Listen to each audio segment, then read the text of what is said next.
કચ્છ દ્વારા વિદ્યાર્થીઓના આધાર કાર્ડ અને રાશન કાર્ડ સાથે જોડી ઈ-કેવાયસી કરવાની કામગીરી કરવામાં આવી રહી છે। પુરવઠા વિભાગ કચ્છ દ્વારા વિદ્યાર્થીઓના આધાર કાર્ડ અને રાશન કાર્ડ સાથે જોડી ઈ-કેવાયસી કરવાની કામગીરી કરવામાં આવી રહી છે।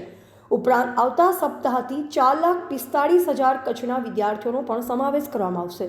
તેમજ સમગ્ર કચ્છના 24 લાખથી વધુ અરજદારોને ઈ-કેવાયસી સાથે લિંક કરાશે।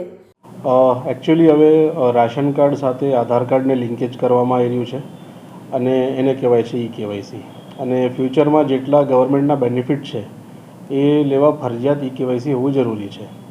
આજની તારીખમાં કચ્છ જિલ્લામાં ટોટલ 24 લાખ લાભાર્થીઓ છે।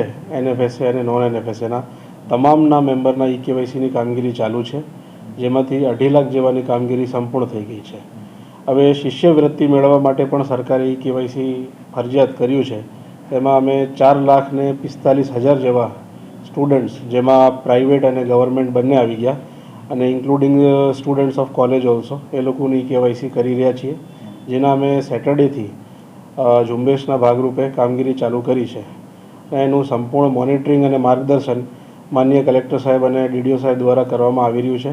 અને દરેક ગામમાં VCE અને જે કંટ્રોલના સંચાલક છે એ લોકો દ્વારા કામગીરી લઈને, બાયોમેટ્રિક લઈને દરેક સ્ટુડન્ટના ઈ-કેવાયસી કરી રહ્યા છે। જે છેવાડાનો વિસ્તાર છે ત્યાં અમે બંને VCE અને FPSને ત્યાં મોકલીએ છીએ, ગામડામાં જ મોકલીએ છીએ કે એ લોકોને સિટી સુધી ના આવવું પડે, અને કેમ્પ પણ યોજીએ છીએ, પહેલાંથી અગાઉથી જાણ કરીએ છીએ।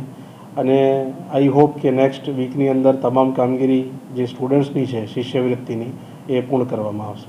રિપોર્ટર રમેશભાઈ ભાનુશાલી, નલિયાબડાસા, કચ્છ।